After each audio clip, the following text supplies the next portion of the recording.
What happens when one of Britain's most beloved comedic actors finds himself in the hot seat across from a host who seems determined to pick a fight? When Rowan Atkinson, the man behind Mr.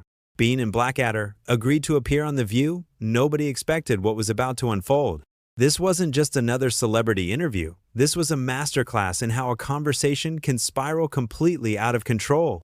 Before we dive into this incredible story, make sure you hit that subscribe button and let me know in the comments what you think about heated television moments like this one. The studio lights were blazing as Rowan Atkinson settled into his chair on The View's iconic set.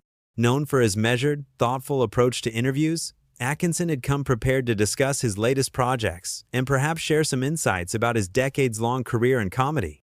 What he hadn't prepared for was the combative energy that would soon fill the room. Joy Behar, seated directly across from him, had that familiar glint in her eye that regular viewers of The View knew all too well. It was the look she got when she sensed an opportunity to stir the pot, to push buttons, to create the kind of television moment that would have people talking for days. "So Rowan," Joy began, her voice carrying that distinctive New York edge, "you've made a career out of playing characters who don't speak much, Mr. Bean barely says a word, and even in Blackadder, you're often the straight man. Is it because you don't actually have much to say in real life?" The question hung in the air like a challenge. The other hosts exchanged glances, sensing immediately that this wasn't going to be the typical lighthearted celebrity chat they'd been expecting.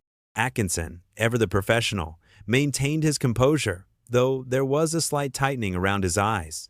"Well, Joy?" Atkinson replied, his crisp British accent cutting through the studio's tension. "I'd say there's a significant difference between choosing when to speak and having nothing to say. Comedy, particularly physical comedy, often communicates more in a single gesture than pages of dialogue ever could." Joy leaned forward, clearly not satisfied with what she perceived as a deflection. "But isn't that just a fancy way of saying you're hiding behind characters because you're uncomfortable with who you really are? I mean, when was the last time we saw the real Rowan Atkinson? Not some bumbling character or uptight historical figure." The studio audience shifted uncomfortably.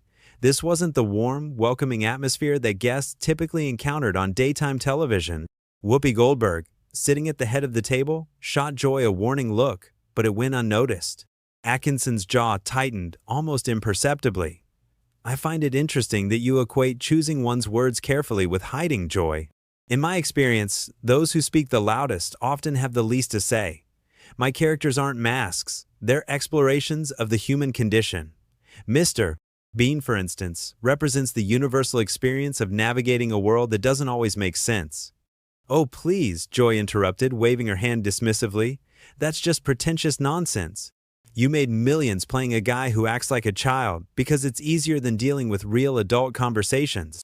At least here in America, our comedians aren't afraid to tackle real issues, to say what needs to be said." The comment hit its mark. Atkinson's polite smile faltered for just a moment, revealing a flash of genuine irritation. "I wasn't aware that geography determined the validity of one's artistic expression, Joy. Though, I suppose, reducing complex creative choices to nationalist talking points is easier than engaging with the actual work." Joy's eyes lit up. She'd found her angle, her way to make this interview memorable. Nationalist talking points? That's rich, coming from someone who's made a career out of perpetuating the stereotype of the bumbling British fool. "Tell me, Rowan, how does it feel to know that your most famous character is basically a grown man with the mental capacity of a toddler? What kind of message does that send to kids?" The other hosts were now visibly uncomfortable. Sarah Haynes tried to interject with a lighter question about Atkinson's upcoming projects, but Joy bulldozed right over her. "I mean, seriously," Joy continued, her voice rising slightly, "when parents put on Mr. Bean for their kids, they're basically saying it's okay to go through life being incompetent and irresponsible. Is that really the legacy you want to leave?"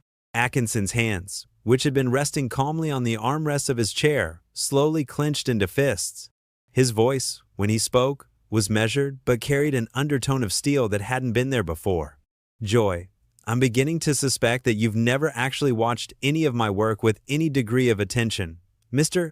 Bean's appeal lies not in incompetence, but in his unique problem-solving approach and his resilience in the face of everyday challenges. Children connect with him because he sees the world differently, not because he's incapable." "Problem-solving?" Joy laughed, but it wasn't a pleasant sound. The guy can't figure out how to put on pants without causing a catastrophe. And don't even get me started on Blackadder, where you play characters who are either completely cynical or utterly powerless. What is it with British humor and this obsession with failure and misery? The studio had gone deadly quiet. Even the camera operators seemed to sense that something was going very wrong. Atkinson's professional facade was beginning to crack, and viewers could see the real man underneath, the artist who had spent decades perfecting his craft, only to have it dismissed and mischaracterized by someone who clearly hadn't done her homework. "I think," Atkinson said slowly, his words carefully chosen, "that you're confusing sophistication with misery, Joy. British humor has always dealt with the complexities of life, the moments where things don't go according to plan.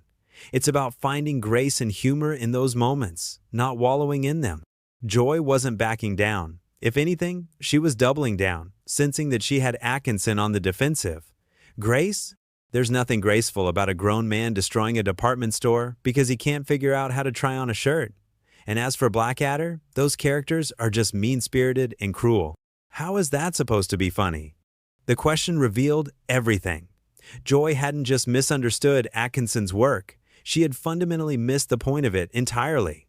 And now she was attacking not just his characters, but the very foundation of his artistic philosophy. Atkinson leaned back in his chair, and for a moment, his expression was unreadable. When he spoke again, his voice was quiet, but it carried the weight of decades of experience and expertise. "Joy, I'm starting to realize that this conversation was never intended to be about my work or my career. You've clearly made up your mind about what my characters represent, despite having apparently never understood them. But let me ask you this. When was the last time you created something that brought joy to millions of people around the world?" The question hung in the air like a gauntlet thrown down. Joy's face flushed red, and for the first time in the interview, she seemed momentarily speechless. But that moment didn't last long. "Excuse me?" Joy's voice had taken on a dangerous edge. "Are you seriously questioning my credentials? I've been in this business for decades. I've written books, I've done stand-up, I've been on television longer than some of your fans have been alive." Atkinson's eyebrows raised slightly, a gesture that those familiar with his work would recognize as the precursor to a devastating verbal blow. "I wasn't questioning your longevity, Joy. I was asking about creation, about bringing something new and joyful into the world. There's a difference between occupying space in the entertainment industry and actually contributing to it." The other hosts were now exchanging increasingly worried glances. Whoopi tried once again to steer the conversation back to safer ground. "Maybe we should talk about your upcoming projects, Rowan. I understand you're working on something new?" But Joy wasn't about to let this go. Her ego had been bruised, and she was in full attack mode now. "Oh, I see what this is about. This is that typical British arrogance, isn't it? You think you're so much better than American television, so much more sophisticated. Well, let me tell you something, Mr. Bean. Your highbrow act doesn't work on me." "Mr. Bean," Atkinson repeated slowly, and there was something in his tone that made everyone in the studio sit up a little straighter. "You keep coming back to that character as if it's some kind of insult. Do you realize that Mr. Bean has brought laughter to children and adults in over 200 countries?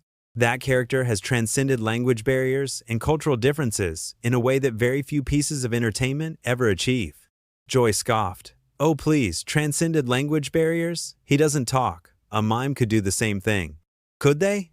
Atkinson's voice was getting sharper now, his professional politeness finally beginning to fray. "Because if it were that simple, Joy, why aren't there hundreds of internationally beloved mime characters? Physical comedy isn't just about not speaking. It's about understanding human nature so completely that you can communicate universal truths without words." "Universal truths?" Joy was practically sneering now.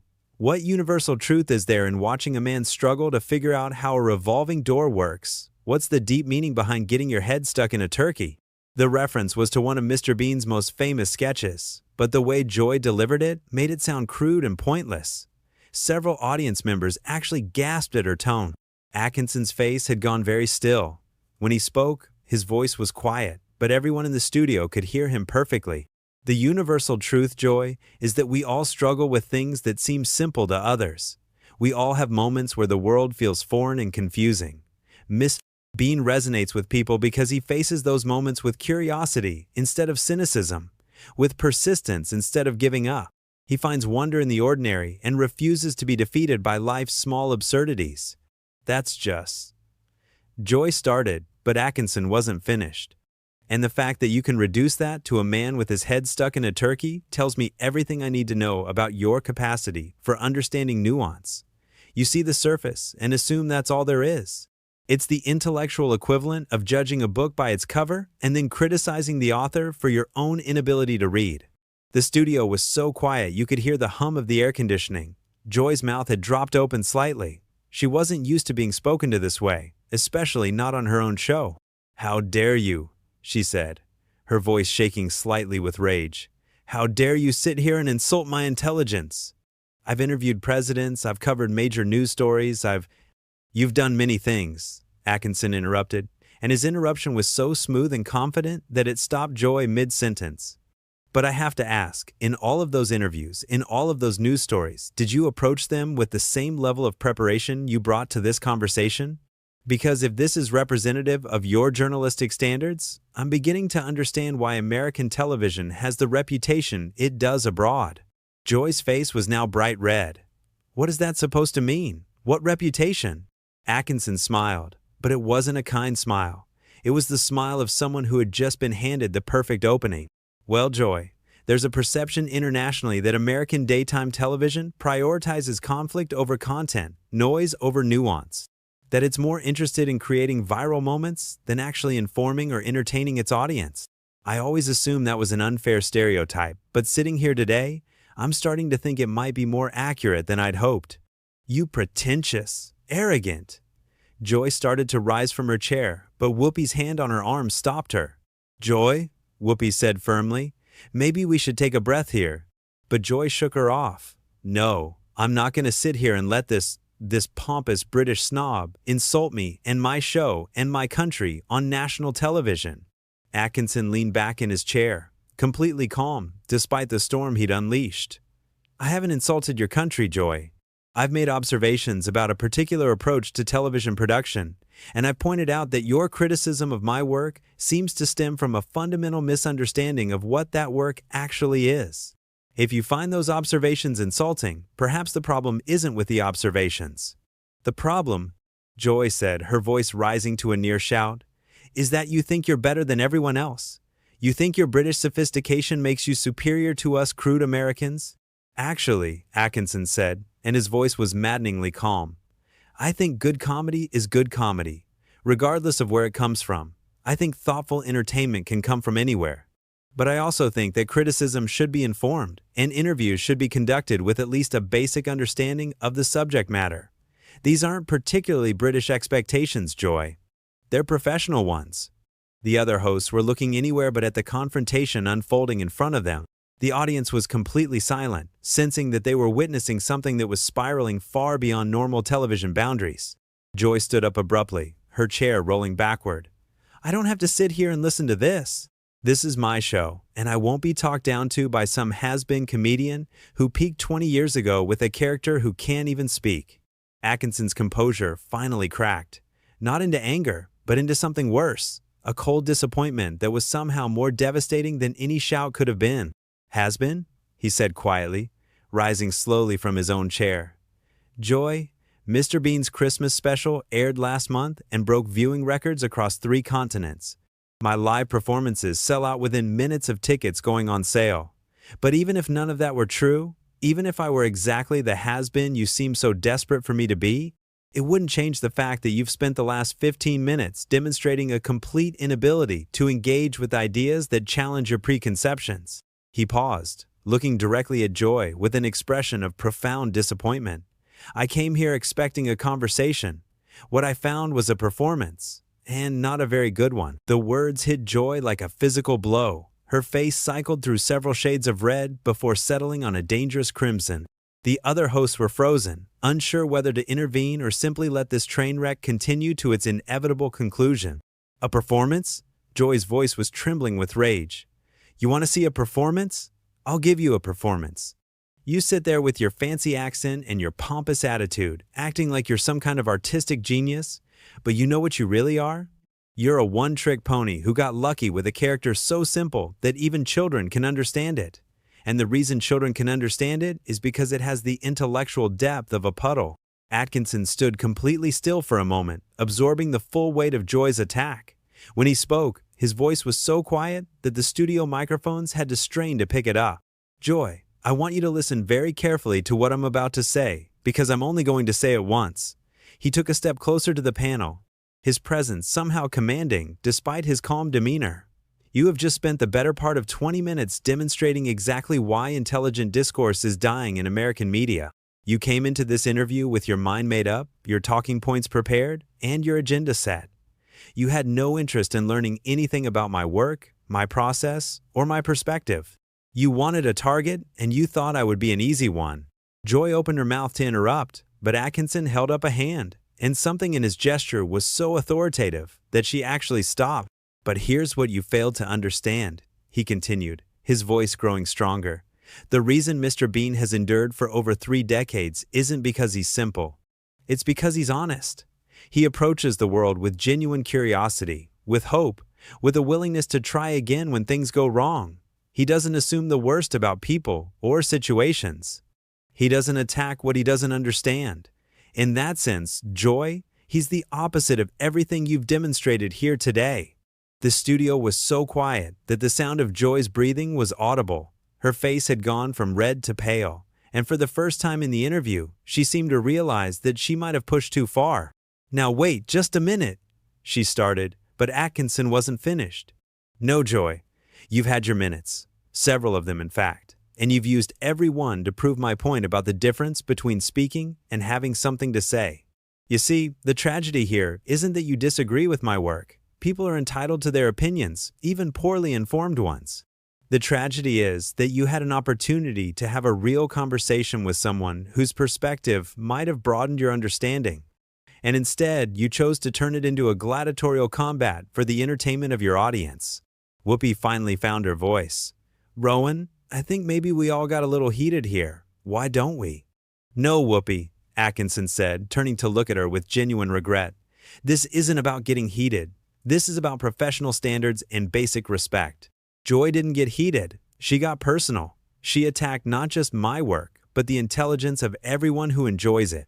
She reduced decades of creative effort to crude stereotypes, and then had the audacity to suggest that her ignorance somehow represented a higher standard of discourse.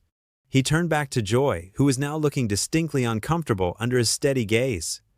You called me a has-been, Joy. You said I peaked 20 years ago. But let me ask you something. When was the last time you created something that brought people together instead of driving them apart?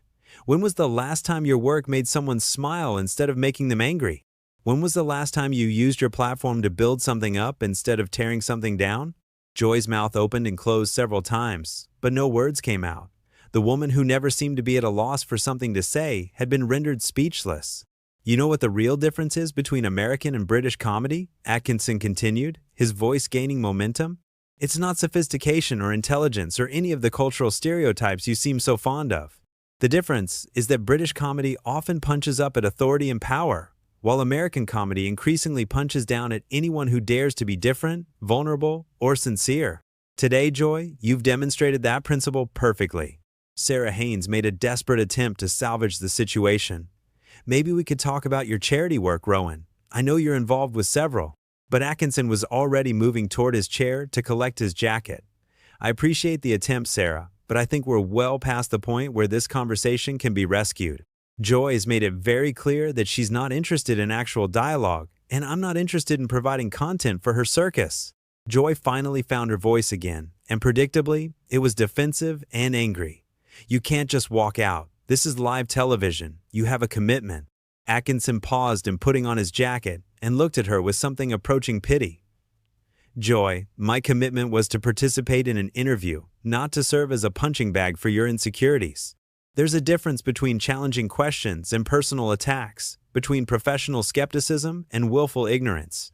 You crossed that line 15 minutes ago, and you've been dancing on the other side ever since. This is ridiculous.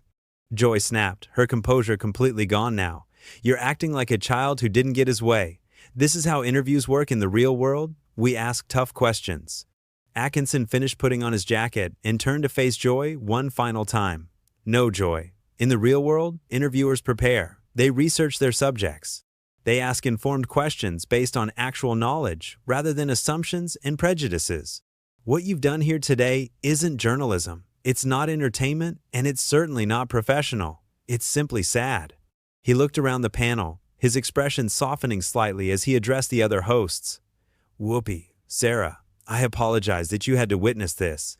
You've tried admirably to maintain some semblance of civility, but unfortunately, one person's determination to create conflict has poisoned the entire conversation. Joy stood up abruptly, her chair rolling backward again. Don't you dare apologize for me. I don't need your pity or your condescension. If you can't handle a tough interview, maybe you should stick to children's television. The insult was clearly meant to be a final blow, but it had the opposite effect. Atkinson smiled, and for the first time since the interview began, it was a genuine smile. You know what, Joy? You've just given me the perfect ending to this debacle. Yes, I do work in children's television sometimes. Do you know why? Because children appreciate honesty, creativity, and genuine emotion. They don't have time for the kind of manufactured outrage and artificial conflict that you seem to think passes for adult conversation. Children understand that entertainment should bring joy, not just generate clicks and controversy. He moved toward the edge of the set, then paused and looked back at Joy one more time. Perhaps if more adults approach the world with the openness and honesty of children, we wouldn't need characters like Mr. Bean to remind us what genuine curiosity and resilience look like. Joy was practically vibrating with rage now. Fine, walk away. Run back to England where people will appreciate your precious Mr. Bean. We don't need you here. Atkinson's final smile was devastating in its kindness. Joy, the beautiful thing about good comedy, good art, good entertainment of any kind, is that it doesn't matter whether you need it or not. It exists for anyone who's willing to approach it with an open mind and a generous spirit. Unfortunately, you've demonstrated today that those qualities are in rather short supply at this particular table.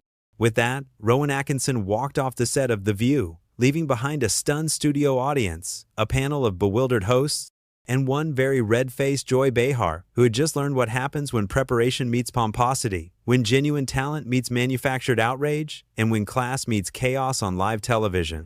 The cameras continued rolling as Joy tried desperately to regain control of her show, but the damage was done. In less than 30 minutes, she had managed to turn what should have been a delightful interview with one of the world's most beloved entertainers into a masterclass in how not to conduct yourself as a professional interviewer.